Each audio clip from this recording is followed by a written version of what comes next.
નમસ્કાર વિદ્યાર્થી મિત્રો, ધોરણ 11 વિષય નામાના મૂળ તત્વો એકમ, જેમાં આપણે ચેપ્ટર નંબર 1 હિસાબી પદ્ધતિ એટલે શું અને તેના પારિભાષિક શબ્દો વિશે આપણે અભ્યાસ કર્યો કે નામાની અંદર જે જુદા જુદા જે પારિભાષિક શબ્દો છે એ પારિભાષિક શબ્દો વિશે આપણે ચર્ચા કરી। ત્યાર પછી ચેપ્ટર નંબર 2 છે વ્યવહારોની દ્વિઅસર અને ખાતાના પ્રકાર। આપણે આગળ પારિભાષિક શબ્દમાં વ્યવહાર કેને કહેવાય, પહેલો પારિભાષિક શબ્દ તો ધંધાકીય વ્યવહાર એટલે શું। ત્યાર પછી આપણે ખાતું, અલગ અલગ પ્રકારના ખાતા હોય એ ખાતાના પ્રકાર, વ્યક્તિ પ્રકારનું ખાતું, માલ મિલકત પ્રકારનું ખાતું અને ઉપજ ખર્ચ પ્રકારનું ખાતું, જે જુદા જુદા પ્રકારના જે ખાતા છે એ કયા કયા પ્રકારના ખાતા છે, ખાતાના નિયમો અને વ્યવહારની કોઈ પણ વ્યવહાર છે એની બે અસર થાય છે એટલે કે નામાની અંદર। હવે અહીંથી તમારું પ્રેક્ટિકલ નોલેજ છે કહેવાય કે નામું કઈ રીતે લખવામાં આવે છે એ તમારા આ ચેપ્ટરથી શરૂઆત થશે। એટલે ખાસ વિદ્યાર્થી મિત્રો, જેટલી સૂચના તમને આપવામાં આવે ખાસ તૈયારી કરજો, જેથી તમે નામું સરળતાથી સમજી શકો। એટલે આ ચેપ્ટરથી હવે તમારું નામું કઈ રીતે લખવામાં આવે છે એની મેથડ અહીંથી શરૂઆત થશે કે નામું કઈ રીતે લખવામાં આવે છે, નામાની અસર કઈ રીતે કરવામાં આવે છે। વ્યવહાર એટલે શું? પેલું જ પગથિયું છે વ્યવહાર વાઉચર નામાની અંદર। વ્યવહારની વ્યાખ્યા આપણે આગળ પારિભાષિક શબ્દોમાં પણ ચર્ચા કરી ચૂક્યા કે વ્યવહાર કેને કહેવાય। તો આપણે વ્યાખ્યા વ્યવહાર એટલે બે કે તેથી વધુ વ્યક્તિ વચ્ચે ધંધા માટેની વસ્તુઓ કે સેવા રોકડમાં અથવા ઉધાર પર ફેરબદલી, ઉધાર એટલે કે સા કે ઉધાર, ફેરબદલી, જેને શું કહેવાય છે? વ્યવહાર। તો કે વ્યવહાર એટલે શું? તો કે બે કે તેથી વધુ વ્યક્તિ વચ્ચે કોઈ પણ વસ્તુ હોય કે સેવા હોય એની ફેરબદલી રોકડમાં કરો તો પણ ભલે કે ઉધારમાં કરો તો પણ ભલે, કોઈ પણ વસ્તુની ફેરબદલી જેને શું કહેવાય છે? વ્યવહાર કહેવામાં આવે છે। દાખલા તરીકે બે વ્યક્તિ છે, એ વ્યક્તિ અને બી વ્યક્તિ। એ વ્યક્તિ ધંધો કરે છે ફર્નિચર, શેનો ધંધો કરે છે? ફર્નિચર। આ બી વ્યક્તિ છે એ માની લો કે એ વ્યક્તિ પાસેથી કઈ પણ ફર્નિચર લે, માની લો કબાટ લીધો, તો વસ્તુની શું થઈ? ફેરબદલી। એ વ્યક્તિએ બી વ્યક્તિને શું આપ્યું? કે કબાટ આપ્યું, તો કે એ અને વસ્તુની બદલામાં બી આ વ્યક્તિને કાં રોકડ આપે અથવા તો ઉધારમાં, કારણ કે ભાઈ તાત્કાલિક નથી અત્યારે બે દી પછી કે અઠવાડિયા પછી રૂપિયા આપીશ, એટલે કે બે કે તેથી વધુ વ્યક્તિને કોઈ પણ વસ્તુ હોય કે પછી સેવા, મને કે બી વ્યક્તિને સેવા આપતો કે ભાઈ પણ એકાઉન્ટ લખે છે આના ધંધાનું, તેને શું હોય કે એને સેવા આપી, એ સેવા રોકડ ઉધાર પછી રૂપિયા આપી દઈશ। એટલે કે બે કે તેથી વધુ વ્યક્તિ વચ્ચે ધંધા માટે વસ્તુઓ કે સેવાની રોકડમાં અથવા તો ઉધાર શું થવી જોઈએ? ફેરબદલી, જેને શું કહેવાય છે? વ્યવહાર કહેવામાં આવે છે। વ્યવહાર એટલે કોઈ પણ ધંધા માટે જે કઈ વસ્તુ છે એ વસ્તુની ફેરબદલી એટલે ધંધા માટેનો વ્યવહાર કહેવામાં આવે છે। તમે જેનો ધંધો કરો છો એ વ્યક્તિ બીજા વ્યક્તિને કઈ પણ વસ્તુમાં વેચાણ કરે એટલે એને વસ્તુ વેચી બદલામાં એ વ્યક્તિ પાસેથી નાણાં મેળવશે, તો એને શું કહેવાય છે? વ્યવહાર તરીકે ઓળખવામાં આવે છે। હવે વ્યવહારના પ્રકાર, તો કે વ્યવહારના પ્રકારો કેટલા છે? વ્યવહારના મુખ્ય બે પ્રકાર છે, આર્થિક વ્યવહાર અને બિન આર્થિક વ્યવહાર। આના વિશે પણ આપણે ચર્ચા કરી। તો કે નામાની અંદર માત્ર આર્થિક વ્યવહારની જ નોંધ કરવામાં આવે છે. બિનઆર્થિક વ્યવહારની નોંધ કરવામાં આવતી નથી. તો કે વ્યવહારના મુખ્ય કેટલા પ્રકાર છે? બે, આર્થિક અને બિનઆર્થિક. આર્થિક એટલે જે વ્યવહાર રોકડમાં અથવા તો જેમાં નાણાકીય હેતુ સમાયેલ છે એવો વ્યવહાર કે જેનું નાણામાં મૂલ્ય આપી શકતા હોય એ કેવો કહેવાય? આર્થિક વ્યવહાર કે જ્યાં નાણાંની લેવડ દેવડ થતી હોય આવા વ્યવહારને કહેવાય આર્થિક વ્યવહાર. બિનઆર્થિક વ્યવહારમાં નાણાંમાં મૂલ્ય આપી શકતા હોય અને જેમાં નાણાંની કોઈ લેવડ દેવડ થતી હોતી નથી એને કેવો કહેવાય? બિનઆર્થિક વ્યવહાર. કે પછી આર્થિક વ્યવહારના પ્રકાર બે છે: રોકડ અને ઉધારીની દ્રષ્ટિએ અને આંતરિક અને બાહ્ય વ્યવહારની દ્રષ્ટિએ. રોકડ અને ઉધારનો રોકડ વ્યવહાર, ઉધાર વ્યવહાર અને અન્ય વ્યવહાર. આંતરિક અને બાહ્ય વ્યવહાર, આંતરિક વ્યવહાર અને બાહ્ય વ્યવહાર. એટલે બે પ્રકાર છે: આંતરિક અને બાહ્ય વ્યવહાર. હવે આપણે જે વ્યવહાર છે માં પહેલું છે આર્થિક વ્યવહાર. કે ભાઈ આર્થિક વ્યવહાર એટલે કેવો વ્યવહાર એના વિશે આપણે ચર્ચા કરીએ.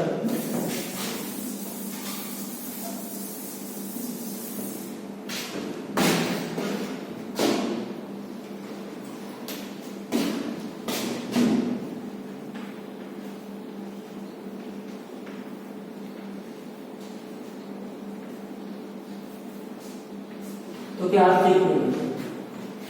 તો આર્થિક વ્યવહાર છે તો કે આર્થિક એટલે જેનું નાણાંમાં મૂલ્ય માપી શકાય. નાણાંમાં મૂલ્ય માપી શકાય એવા વ્યવહારને કહેવાય આર્થિક. જેનું તમે નાણાંમાં મૂલ્ય માપી શકાય, જ્યાં નાણાંની લેવડ દેવડ થતી હોય.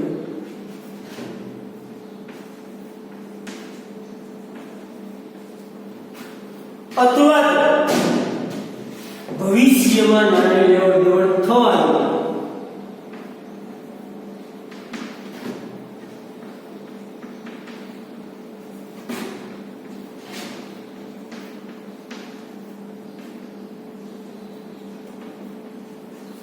આને કહેવાય આર્થિક વ્યવહાર.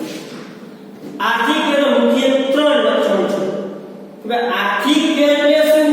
તો કે આર્થિક એટલે એવા વ્યવહારો કે જેનું તમે નાણાંનું મૂલ્ય આપી શકો, જેનું તમે નાણાંનું મૂલ્ય માપી શકો છો. કોઈ પણ વ્યવહાર છે, દાખલા તરીકે ₹5000 નું ફર્નિચર ખરીદ્યું, ₹5000 નું ફર્નિચર ખરીદ્યું, તો જેમાં મૂલ્ય તમે માપી શક્યા. કેટલા રૂપિયાનું? તો કે ₹5000 જેનું નાણાંમાં મૂલ્ય માપી શકતા હોય, નાણાંની લેવડ દેવડ થતી હોય. ફર્નિચર તમે નાણાં શું કરશો? સામેની વ્યક્તિને આપશો એટલે કે નાણાંની લેવડ દેવડ થતી હોય. અથવા તો નાણાંની લેવડ દેવડ ભવિષ્યમાં થવાની ઉધાર વ્યવહાર પણ થઈ શકે. અત્યારે તમે જેને કહેવાય કે નાણાં ચૂકવા નથી, પણ તમે જે કઈ વસ્તુની ખરીદી કરેલી છે એના નાણાં ભવિષ્યમાં ચૂકવવાના હોય. ભલે અત્યારે નાણાં ચૂકવેલા છે નહીં, પરંતુ ભવિષ્યમાં નાણાં ચૂકવવાના છે, ભવિષ્યમાં નાણાંની લેવડ દેવડ થવાની છે. તો કે આવા વ્યવહારને આર્થિક વ્યવહાર કહેવાય. એટલે આર્થિક વ્યવહારના મુખ્ય ત્રણ લક્ષણ થયા: મૂલ્ય આપી શકતા હોય તો આર્થિક વ્યવહાર કહેવાય, નાણાંની લેવડ દેવડ થતી હોય, રૂપિયાની લેવડ દેવડ થાય વસ્તુના બદલામાં, અથવા તો નાણાંની લેવડ ભવિષ્યમાં થવાની. ભલે અત્યારે નાણાંની લેવડ દેવડ થઈ નથી, પણ ભવિષ્યમાં એના નાણાં આપવાના થતા હોય. મેં જેમ ઉદાહરણ આપ્યું કે દાખલા તરીકે ₹5000 નું ફર્નિચર ખરીદ્યું, તો મૂલ્ય કેટલું થયું? 5000. તો આ વ્યવહાર કેવો છે?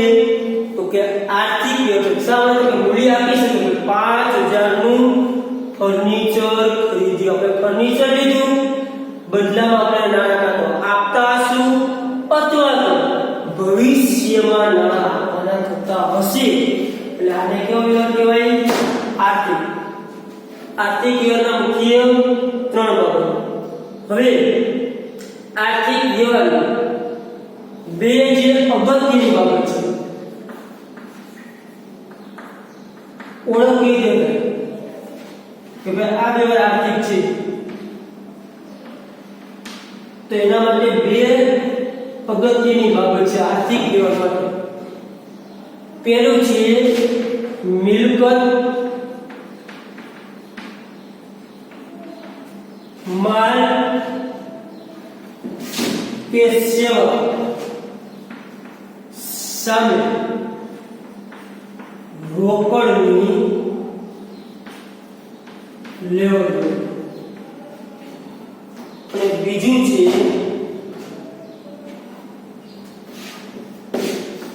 તો કે મિલકત, માલ કે સેવા સામે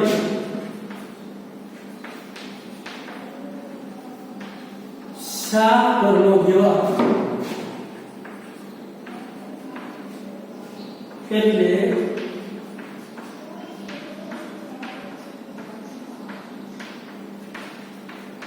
લેણદાર દેવાદારનો સંબંધ. તો કે આર્થિક વ્યવહાર મુખ્ય બે બાબત છે. કઈ મહત્વની બે બાબત છે? કોઈ પણ મિલકત હોય, માલ હોય કે સેવા હોય, આ મિલકત છે કે પછી માલ સામાન હોય કે સેવા હોય, એની સામે રોકડની લેવડ દેવડ તાત્કાલિક, એટલે કે રોકડ વ્યવહાર. તમે જે કઈ મિલકત લ્યો, માલ લ્યો કે સેવા મેળવતા એના બદલામાં રોકડની લેવડ દેવડ તાત્કાલિક, જેને કે નાણાંની લેવડ દેવડ થતી, તો એને કેવો વ્યવહાર કહેવાય? આર્થિક વ્યવહાર કહેવાય. અથવા બીજું કે મિલકત, માલ કે સેવા સાફ કરતી હોય, એટલે કે સાફ એટલે કેવો? ઉધાર. એટલે ઉધારમાં થયો છે એટલે કે દેવાદાર લેણદારનો સંબંધ ઉભો થાય, તો ઈ પણ કેવો વ્યવહાર કહેવાય? આર્થિક. એટલે મુખ્ય બે કાં તો રોકડની લેવડ દેવડ થઈ હોય છે મિલકત, માલ કે સેવા સામે, તો પણ આર્થિક વ્યવહાર કહેવાય. બીજું, જો લેણદાર દેવાદારનો સંબંધ ઉભો થાય, એટલે કે લેણદાર દેવાદારનો સંબંધ ઉભો થાય, તો એને પણ આર્થિક વ્યવહાર કહેવામાં આવે છે. જેમ કે માની લો કે એ વ્યક્તિ અને બી વ્યક્તિ હોય, હવે એ બી ને ફર્નિચર વેચ્યું. આ જે 5000 ફર્નિચર છે એ વ્યક્તિ બી વ્યક્તિને વેચે છે. જો રોકડમાં વેચી દેતો હશે એ વ્યક્તિ બી વ્યક્તિની વસ્તુ, તો જે કઈ માલ વેચે છે આ વેચનાર છે અને આ ખરીદનાર છે. માની લો કે એ વ્યક્તિ બીને રોકડમાં વસ્તુ વેચે છે, તો રોકડની શું થઈ ગઈ? લેવડ. આને રૂપિયા રોકડા મળ્યા, એટલે કે આને રોકડ મળશે અને આને શું મળશે? વસ્તુ મળે. જે કઈ માલ સામાન મિલકત છે ને વસ્તુ મળી, બદલામાં આને મળી રોકડ. તો કે રોકડની શું થઈ? લેવડ દેવડ. અને રૂપિયા મળ્યા, આને પાસેથી રૂપિયા ગયા, રૂપિયા લેવડ કરી અને રૂપિયા આપ્યા, અને આને રૂપિયા મળ્યા, અને રૂપિયા મળે છે આને રૂપિયા જશે, બદલામાં શું મળી? આટે વસ્તુ મળે છે. તો આ કેવું કહેવાય? આર્થિક વ્યવહાર. અથવા ઉધાર હોય અને તાત્કાલિક રૂપિયા ન આપ્યા બી એને કીધું અઠવાડિયા પછી આપીશ ભવિષ્યમાં, તો આ બંને વચ્ચે કેવો સંબંધ થશે ઉભો?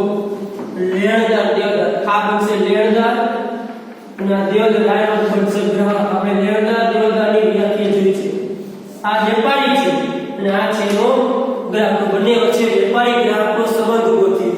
એટલે કે લેણદાર દેવદાર જો સંબંધ ઉભો થતો હોય તો એ પણ આર્થિક વ્યવહાર કહેવાય છે. એટલે આર્થિક વ્યવહાર મહત્વની જે બે બાબત છે, કઈ? તો કે કાં રોકડની લેવડ દેવડ થવી જોઈએ અથવા તો બંને વચ્ચે લેણદાર દેવાદારનો સંબંધ ઉભો થવો જોઈએ. જો રોકડમાં લેવડ છે, તાત્કાલિક નાણાં આપી દીધા છે તો રોકડની લેવડ કરજો. જો નાણાં તમે આપ્યા નહીં હોય, મને કે એ વ્યક્તિ વેચનાર છે, બી વ્યક્તિ ખરીદનાર છે, બી વ્યક્તિ એ પાસેથી વસ્તુની ખરીદી કરે છે પરંતુ નાણાં તાત્કાલિક ચૂકવતો નથી તો બંને વચ્ચે શું ઉભો થશે? લેણદાર દેવાદારનો સંબંધ ઉભો થશે એટલે કે ભવિષ્યમાં એને નાણાં ચૂકવતા એટલે ભવિષ્યમાં આનો દેવાદાર બન્યો એ વ્યક્તિ માટે બી ગયો તેનો એક ગ્રાહક છે ભવિષ્યમાં જ્યારે એ વ્યક્તિ નાણાં ચૂકવશે ત્યારે તો કે એ વ્યક્તિને નાણાં જ્યારે મળશે ત્યારે વ્યવહાર પૂરો થાય છે. હવે આગળ આપણે વાત કરીએ આર્થિક વ્યવહારમાં બે પ્રકાર છે રોકડ ઉધાર અને અન્ય વ્યવહારની દ્રષ્ટિએ અને આંતરિક અને બાહ્ય વ્યવહારની દ્રષ્ટિએ. તો કે રોકડ વ્યવહાર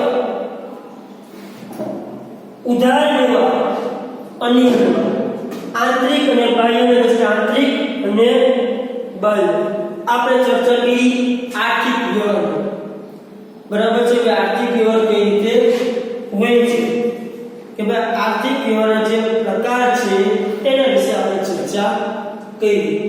હવે આપણે જોઈએ આર્થિક વ્યવહારના જે જુદા જુદા જે પ્રકાર છે તેમાં બધું લખી નાખું છું પૂછી નાખું છું.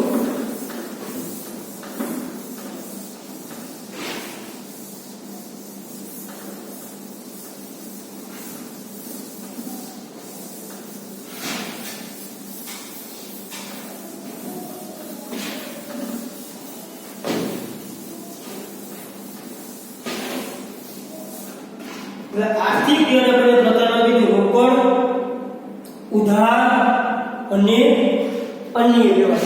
ત્રણ પ્રકાર હતા આર્થિકના રોકડ ઉધાર એટલે રોકડ વ્યવહાર ઉધાર વ્યવહાર અને અન્ય વ્યવહાર અને બીજો કયા આંતરિક અને બાહ્ય એટલે કે રોકડ અને ઉધાર વ્યવહારની દ્રષ્ટિએ રોકડ અને ઉધાર વ્યવહારની દ્રષ્ટિએ પ્રકાર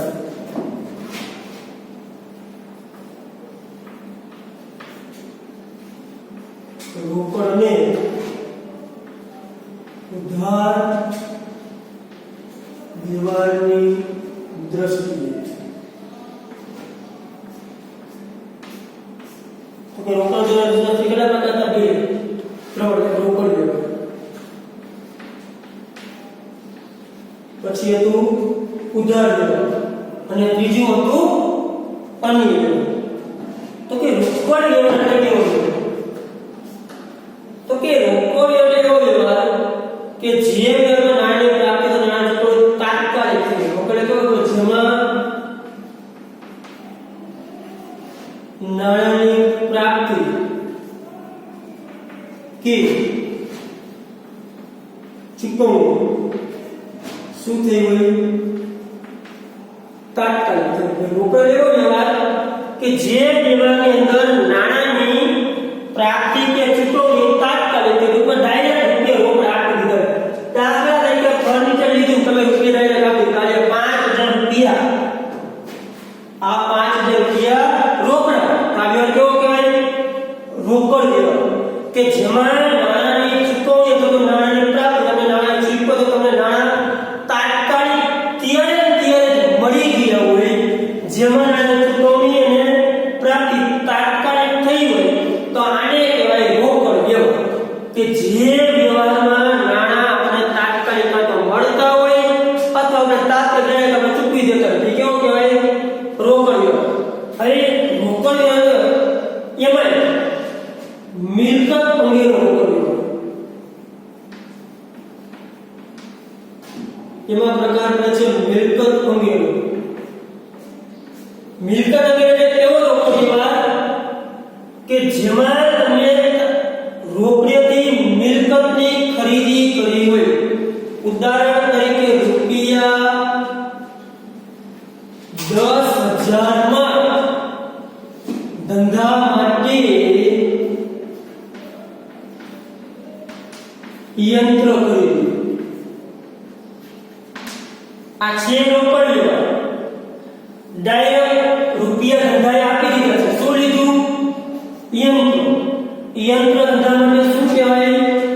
તો કે યંત્ર ધંધા માટે કહેવાય મિલકત. એટલે આ વ્યવહાર કયો રોકડ કયો? તો કે મિલકત અંગેનો રોકડ વ્યવહાર. કયો વ્યવહાર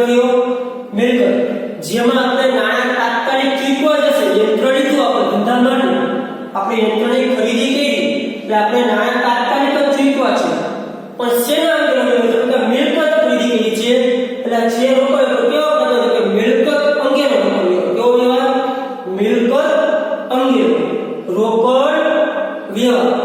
ત્યાર પછી માલ અંગે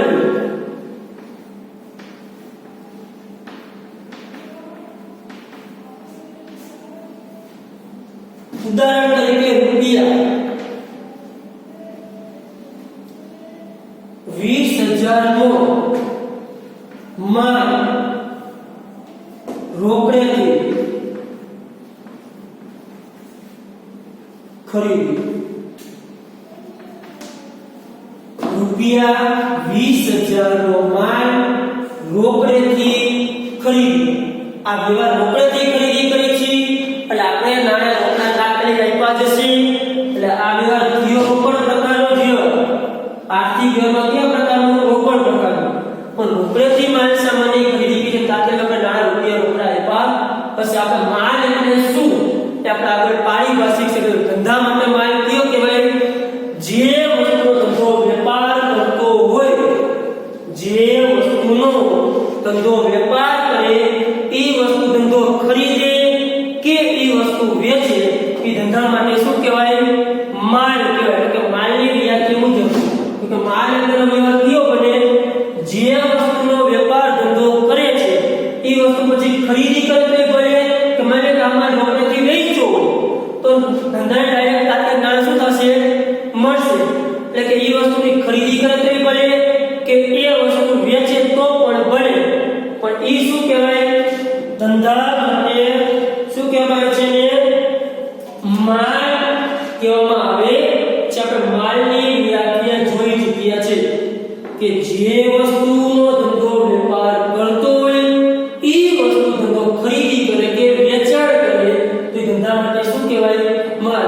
એટલે કે ધંધો કોઈ પણ માલ ખરીદી કરે કે વેચાણ કરે પણ નાણાં તાત્કાલિક ચૂકવી આપે છે અથવા વેચાણ કરતો ધંધાને નાણાં તાત્કાલિક મળી જાય છે તો એ પણ વ્યવહાર કેવો કહેવાશે, રોકડ વ્યવહાર કહેવામાં આવે છે. ત્યાર પછી સેવા અંગેનો વ્યવહાર. શેનો વ્યવહાર, સેવા. સેવા અંગેનો ઉદાહરણ કહું તો રૂપિયા 5,000 મજૂરીના ચૂકવ્યું તો આ કેવો કહેવાય, રોકડ વ્યવહાર છે પણ કેવો, સેવા અંગેનો રોકડ વ્યવહાર. કેવો, સેવા અંગેનો. શા માટે તો કે તમે શેના ચૂકવા, મજૂરી.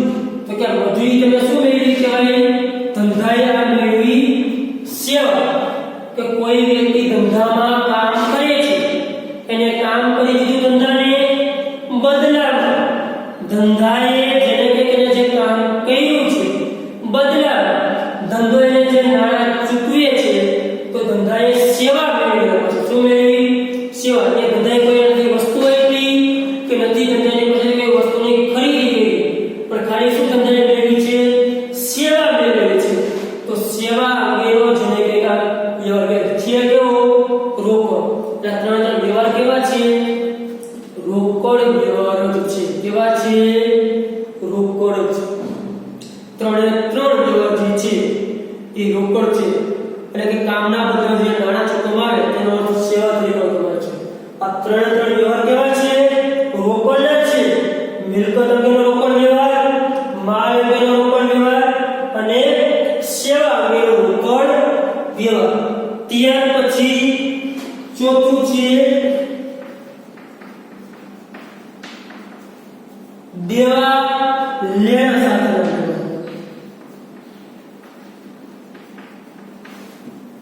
દેવા લેણા સાથેનો વ્યવહાર કેવા વ્યવહાર, તો કે દેણા લેવા સાથેનો વ્યવહાર કે ભૂતકાળમાં કોઈ પણ મિલકત, માલ કે સેવા ના નાણાં ચૂકવવાના બાકી તે દેવું કહેવાય.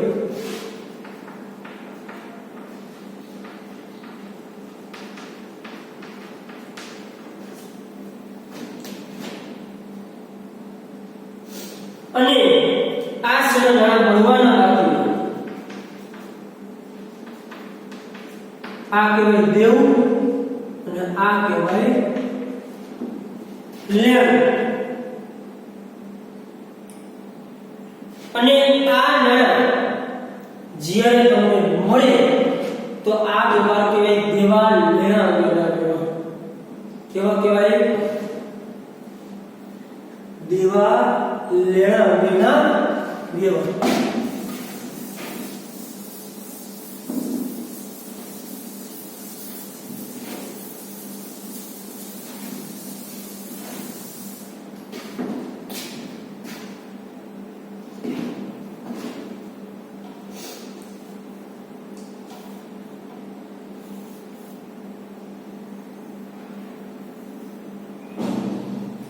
ઉદાહરણ તરીકે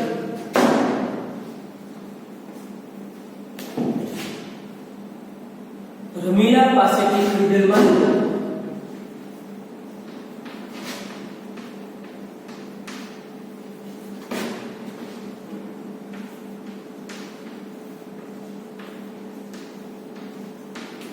મીરા પાસેથી ખરીદેલ વાહન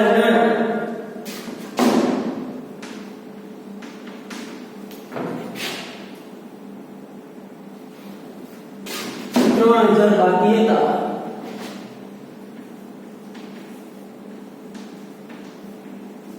છે ચૂકવવું. અને લેણા દેણા પણ રોકડ લેવું. દેવું લેવું એટલે શું? તો કોઈ પણ મિલકત, માલ કે સેવા આના નાણા જો ચૂકવવાના બાકી, આપણે ચૂકવવાના બાકી છે. આપણે મિલકત, માલ કે સેવા કોઈ પણ આપણે ખરીદી કરી કે વેચાણ કર્યું એટલે નાણા ચૂકવવાના બાકી તમારું દેવું કહેવાય. અને એના નાણા મળવાના બાકી આપણે શું કહેવાય? લેવું. ભલે આપણે કોઈને વેચાણ કર્યું, મિલકત, માલ કે સેવા આપણે શું કર્યું હોય? વેચાણ કર્યું તો આપણે નાણા શું છે? મળવાના બાકી હશે તો આપણા માટે શું કહેવાય? લેવું. નાણા મળવાના બાકી હોય તો લેવું અને આપણે નાણા ચૂકવવાના બાકી હોય તો શું કહેવાય? દેવું કહેવામાં આવે છે.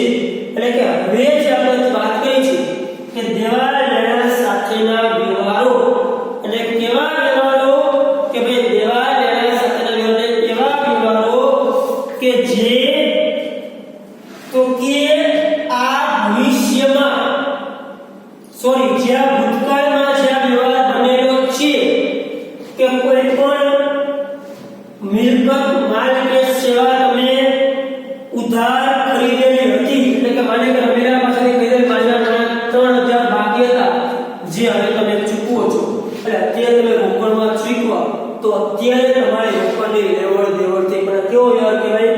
દેવા લેવાનો કહેવાય. ભૂતકાળમાં એ ઉધાર વ્યવહાર કેવો હોય? ઉધાર. કે ભૂતકાળમાં તમે માલ કે મિલકત રમીલા પાસેથી ઉધાર 3000 તમે લીધેલી હોય. ભૂતકાળમાં તમે શું કહીએ છે? ઉધાર માલ સામાનની ખરીદી કરી હોય. તમે જે મુદત આપી હોય સમય કરવા આવી ગયો, મુદત પૂરી થઈ ગઈ. શું થઈ ગઈ? મુદત પૂરી થઈ. અને કે જે મુદત પૂરી થાય તો તે તમે નાણાં ચૂકવો છો. 2 મહિનાની મુદત કે 2 મહિના પૂરા થઈ ગયા તો 2 મહિના પછી તમે જે 3000 બાકી હતા રૂપિયા એની શું કરો છો? તમે ચૂકવણી કરો છો. તો હવે નાણાંની ચૂકવણી કે અત્યારથી વ્યવહાર કેવો થયો? રોકડ થયો. પણ આ રોકડ વ્યવહાર કેવો કહેવાય? દેવા લેવા. ભવિષ્યમાં કોઈ દેવું કે લેવું હતું એની અત્યારે આપણે ચૂકવણી કરી. વર્તમાનમાં નાણાં ચૂકવા. ખરેખર વ્યવહાર અત્યારનો છે, વ્યવહાર ક્યારનો છે? ભૂતકાળનો છે. જે ઉધાર થયો હતો પણ આજે એનો સમય થયો છે એટલે ભૂતકાળના વ્યવહારના નાણાં આપણે શું કર્યા? તો કે તાત્કાલિક ચૂકવ્યા. એટલા માટે આ વ્યવહાર કેવો કહેવાય? દેવા લેણા અંગેનો રોકડ વ્યવહાર કહેવામાં આવે છે. એટલે રોકડ વ્યવહારમાં કેટલા પ્રકાર પડ્યા? 4. મિલકત અંગે એટલે મિલકતની રોકડમાં કીધું તો મિલકત અંગેનો કહેવાય. માલ સામાનની ખરીદી કે વેચાણ તો માલ અંગેનો કહેવાય. સેવા લેવા તો એ રોકડ જ કહેવાય. નાણાં સાથે બસ મજૂરી પગાર આપો તો સેવા અંગેનો કહેવાય. અને દેવા લેણા સાથેનો રોકડ વ્યવહાર એટલે કે ભૂતકાળમાં કોઈ પણ દેવું કે લેવું હોય જે વર્તમાનમાં તમે તેના નાણાં ચૂકવો તો આ વ્યવહાર કહેવાય દેવા લેણા અંગેનો રોકડ વ્યવહાર. વ્યવહાર ભૂતકાળમાં થઈ ગયો, ઉધાર વ્યવહાર થઈ ગયો ભૂતકાળમાં.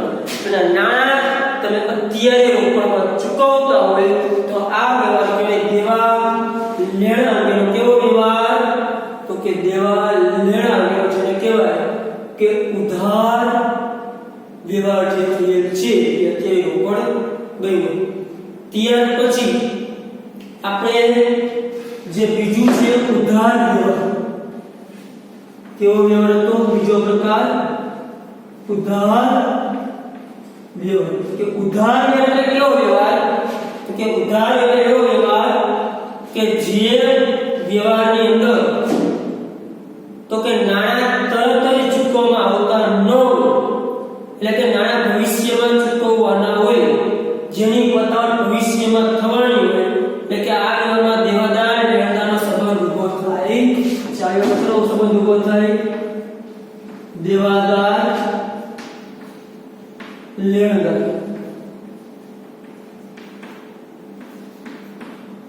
તો આ એક આર્થિક વ્યવહારનો આપણે મહત્વની બાબત છે. આર્થિક વ્યવહારની કે દેવાદાર લેણદારનો સંબંધ ઊભો થતો હોય તેને શું કહેવાય? આર્થિક વ્યવહાર કહેવામાં આવે છે. તો ઉધાર એટલે એવો વ્યવહાર કે વર્તમાનમાં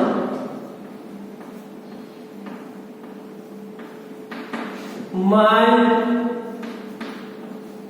મિલકત કે સેવા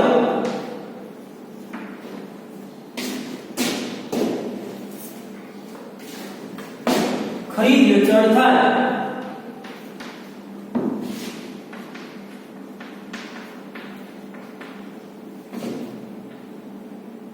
અને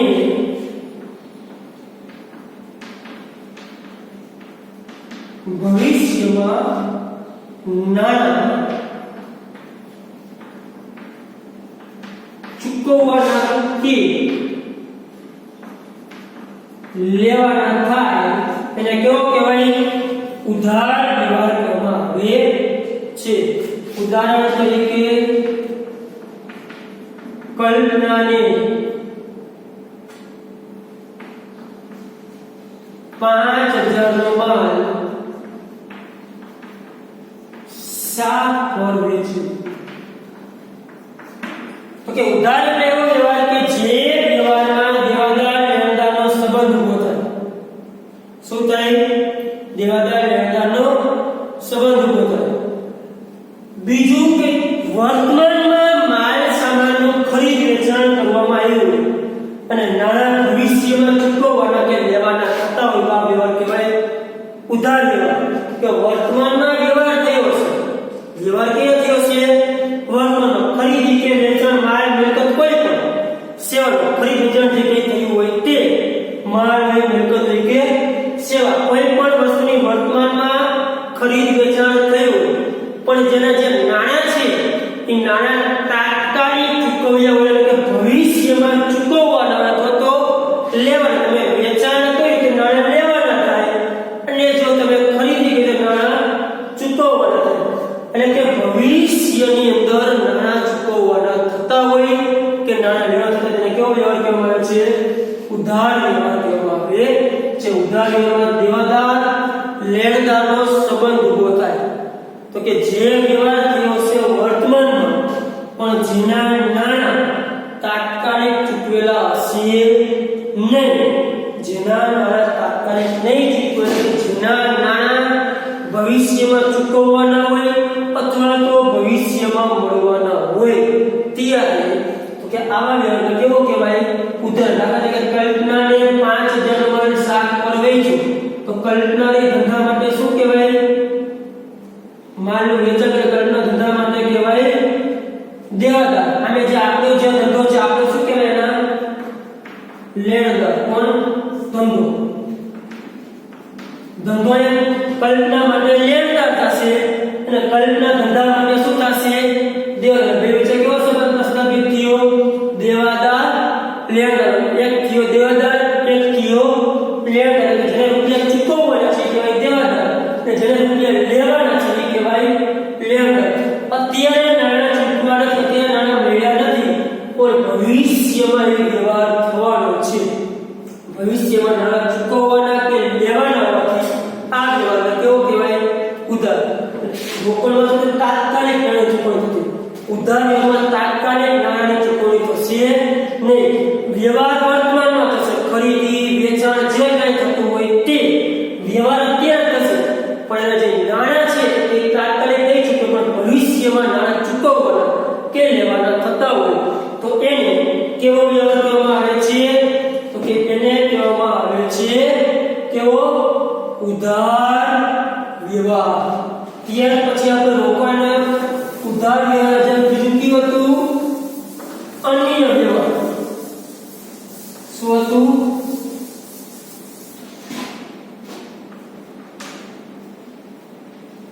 તો કે અન્ય વ્યવહાર ક્રિયા બતાવો.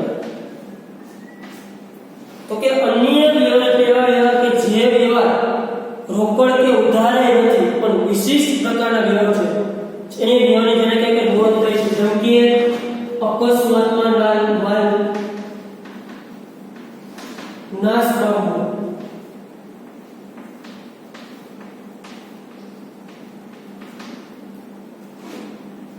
ચોરાઈ જવો માલ,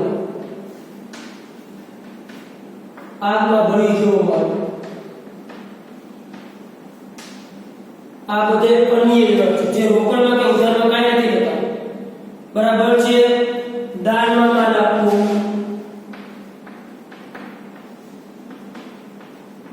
જાહેરાતમાં આપવો, આ વ્યવહાર છે ધંધાની અંદર આની નોંધ થાય છે. આમાં તમને નથી મળતો રોકડા કે નથી મળતા ઉધાર કાંઈ નથી. અકસ્માત થાય, માલ નાશ પણ આપણે શું થયું? આ બધું જ છે ધંધા માટે નુકસાન છે. શું છે? નુકસાન તરીકે નોંધ થશે બધે. આગમાં માલ બળી જાય તો ધંધાના તેના રૂપિયા મળતા કે નથી, ધંધા રૂપિયા ચૂકવતો. પછી ધંધા માટે જેટલો માલ બળી ગયો ધંધાને શું થયું? નુકસાન થયું. જેટલો માલ ચોરાઈ ગયો ધંધાને શું થયું? નુકસાન થયું. નોંધ ધંધાના ચોપડે કરવામાં આવશે પાછું. ભલે નથી રૂપિયા રોકડા મળતા નથી, રૂપિયા રોકડા જતા નથી, પણ ધંધા માટે એનું શું થાય છે? નુકસાન થાય છે. એટલે કે જેટલું નુકસાન થાય છે એટલી મિલકત શું બનશે? બધું બિનઉપયોગી બને છે. એટલે અન્ય પ્રકારનો વ્યવહાર કહેવાય કે આટલું ધંધાને જેને કહેવાય કે જે નુકસાન થાય છે એ ધંધાને નુકસાન ભોગવવું પડતું હોય છે. ધંધો એ નુકસાન ભોગવે છે. જેનાથી ધંધાને નુકસાન થાય છે. જેનું નુકસાન કોણ ભોગવે છે? તો કે ધંધો આ પ્રકારનું નુકસાન જેને કહેવાય કે ધંધાએ ભોગવવું પડતું હોય છે. એટલે આ કયા પ્રકારનો વ્યવહાર છે? અન્ય વ્યવહાર છે. કયો છે? અન્ય પ્રકારનો વ્યવહાર. ત્યાર પછી આપણે આ જોઈ રોકડ અને ઉધાર વ્યવહાર છે.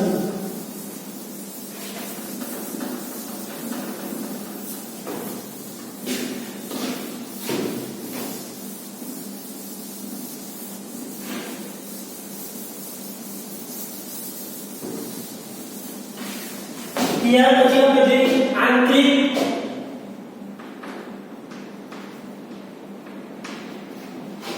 અને બાહ્ય વ્યવહાર.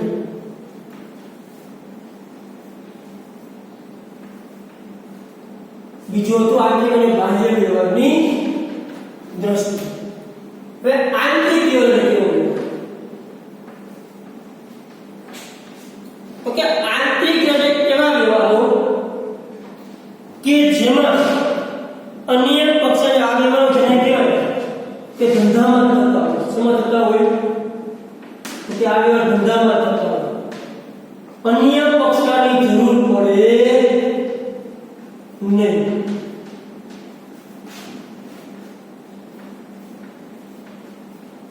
તો કે આંતરિક વ્યવહાર અને જે બાહ્ય વ્યવહાર બીજોની સાઈડમાં લખ્યું આંતરિક અને બાહ્ય વ્યવહાર. આંતરિક વ્યવહાર અને બાહ્ય વ્યવહાર. તો કે આંતરિક વ્યવહાર એવા વ્યવહારો કે જે વ્યવહારમાં ધંધાની અંદર થતા હોય, જે વ્યવહારમાં ત્રાહિત પક્ષની જરૂર પડતી હોય નહીં.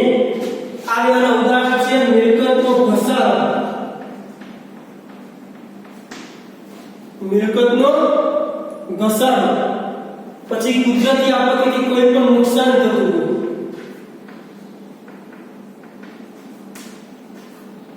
આપણે આગળ જોયું ચોરી કરી, અકસ્માતમાં માલ નાશ પામવો.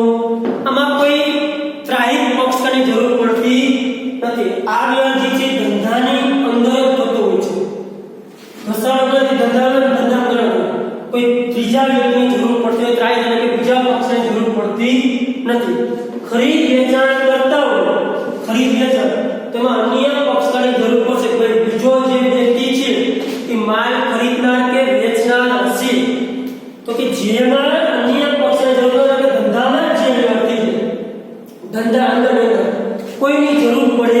અને મિલકત ઉપર ઘસારથી ધંધામાં ધંધા થાય, એમાં કોઈ પક્ષની જરૂર પડે તો કોઈ પણ નુકસાન નથી, ધંધામાં ધંધા થઈ જતું. તો આને કેવા કહેવાય? આંતરિક, જે ધંધામાં થતા હોય. અને બાહ્ય વ્યવહારથી વિરુદ્ધ કે જેમાં અન્ય પક્ષકાર વચ્ચે વ્યવહાર થતો હોય, જે ધંધામાં વ્યવહાર થશે નહીં. અન્ય પક્ષકાર વચ્ચેના જે વ્યવહારો હોય એને કહેવાય બાહ્ય વ્યવહાર, જેમાં ઉદાહરણ ખરીદ વેચાણના વ્યવહાર આવે, પછી બેંકમાંથી વ્યાજ મળે,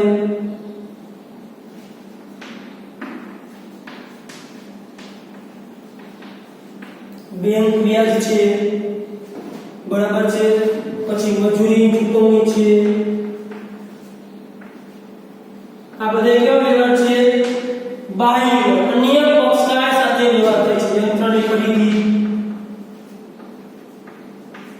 કે બાહ્ય વ્યવહારો કે જે વ્યવહારો અન્ય પક્ષકારો વચ્ચે થતો હોય, જે ધંધામાં વ્યવહાર થતો હોય નહીં. ત્રાહિત કોઈ પક્ષકાર છે એની સાથે ધંધાએ વ્યવહાર કરવાની જરૂર નથી. આ વ્યવહાર કે ધંધાએ અંદર ધંધામાં વ્યવહાર થતા હતા, અને આ વ્યવહાર છે અન્ય પક્ષકાર સાથે થાય છે, ત્રાહિત વ્યક્તિ સાથે થાય છે. ખરીદ વેચાણ કરે, ઉધારમાં કરે તો ભલે, રોકડમાં કરે તો પણ ભલે, પણ આ વ્યવહાર ખાસ કરે તો કે અન્ય વ્યક્તિની જરૂર પડશે. તમારે ખરીદી કરો કે વેચાણ કરો તો સામે બીજા વ્યક્તિની તમારે જરૂર ઊભી થાય છે, બીજા પક્ષકાર સાથે વ્યવહાર થાય છે. ધંધામાં વ્યવહાર થઈ શકતો નથી. બેંક વ્યાજ મળે, બીજો પક્ષકાર કોણ થયું? બેંક થયું. મજૂરી ચૂકવો તો કેને ચૂકવી છે? કોઈ વ્યક્તિ, ધંધાનો હિસ્સો છે નહીં. એટલે આંતરિક અને બાહ્ય વ્યવહારના આ રીતે આપણે અલગ પાડી શકીએ કે જે વ્યવહાર ધંધામાં જ થાય છે એને આંતરિક વ્યવહાર કહેવાય, અને જે વ્યવહાર ધંધાની બહાર થાય છે એમાં અન્ય પક્ષકાર સાથે થાય છે એને કેવો કહેવાય? બાહ્ય વ્યવહાર. અને આપણે છેલ્લો કોઈ જોઈએ બિન આર્થિક વ્યવહાર. કેવો વ્યવહાર? બિન આર્થિક વ્યવહાર. બિન આર્થિક વ્યવહાર એવા વ્યવહાર કે જે વ્યવહારનું નાણાંમાં મૂલ્ય માપી શકતા નથી. જેનું નાણાંમાં મૂલ્ય માપી ન શકતા હોય એવા વ્યવહારને કહેવાય બિન આર્થિક વ્યવહાર કહેવામાં આવે છે. અને આવા વ્યવહારનું નામાની અંદર નોંધ કરવામાં આવતું નથી. આ વ્યવહારનું નામ લખવામાં આવતું નથી. દાખલા તરીકે ઉદાહરણ તરીકે તમને આપું કે 1 મહિના પછી માલ મોકલવાનો ઓર્ડર મળ્યો. 1 મહિના પછી માલ મોકલવાનો ઓર્ડર મળ્યો. આ કેવો કહેવાય? બિન આર્થિક વ્યવહાર.